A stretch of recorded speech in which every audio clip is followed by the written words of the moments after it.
शिवसेना पक्षप्रमुख माजी मुख्यमंत्री उद्धव ठाकरे यांच्या वाढदिवसानिमित्त दिनांक 27 जुलै रोजी सावनेर या ठिकाणी गांधी चौकात सकाळी 11 ते 5 भव्य रक्तदान शिबिराचे आयोजन करण्यात आले होते।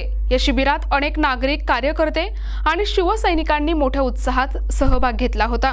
या प्रसंगी नागपूर ग्रामीणचे जिल्हा प्रमुख उत्तम भाऊ कापसे, युवा सेना जिल्हा प्रमुख लोकेश बावनकुळे, युवा सेना उपजिल्हा प्रमुख प्रफुल्ल कापसे, युवा सेना सावनेर विधानसभा प्रमुख हर्षवर्धन काकडे, युवा सेना तालुका प्रमुख प्रशांत कामोणे, सावनेर विधानसभा संघटक मनोज कोहिडे, सावनेर तालुका संघटक जितू विंदानी, महिला आघाडी तालुका प्रमुख पद्माताई भूते, माजी सभापती गेंदलाल कमाले, ग्रामपंचायत सदस्य सतीश नाईक, हरीश बाली, वाहतूक सेना जिल्हा प्रमुख स्वप्नील खोरगडे, शिवसेना उपतालुका प्रमुख रामराव घाटोडे, सावनेर विधानसभा उपप्रमुख प्रशांत कामोणे, शिवसेना उपतालुका प्रमुख शंकर पाधे, माजी उपसभापती पंचायत समिती प्रफुल्ल बावनकुळे आणि संदीप आत्राम, शिवसेना उपतालुका प्रमुख हरेंद्र सिंग घुमन, शिवसेना तालुका उपप्रमुख ऋतिक डोईफोडे आदी मान्यवर उपस्थित होते।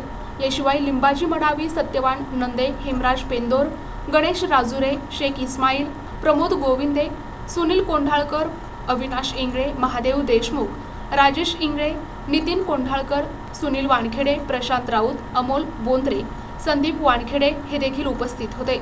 या शिबिराचे सौजन्य स्वप्नील ढोरे यांनी केले होते। मुख्यमंत्री माजी सन्माननीय उद्धव बाळासाहेब ठाकरे यांचा आज वाढदिवस आहे। त्यानिमित्तानं आम्ही तमाम सावनेरचे शिवसैनिक पदाधिकारी, बाजूने आमचं एक दैवत मंदिर आहे, तिथं आज आम्ही सगळ्यांनी प्रार्थना केली की साहेबांचं उदंड आयुष्य लाभो आणि त्यांची प्रकृती छान राहो, एवढी प्रार्थना करून आम्ही समोरच्या वाटचालीला सुरुवात करून आलो आणि रक्तदानाचं शिबिराचं आम्ही आयोजन केलं आहे। प्रतिनिधी मंगेश उराडे, NTV न्यूज मराठी, नागपूर।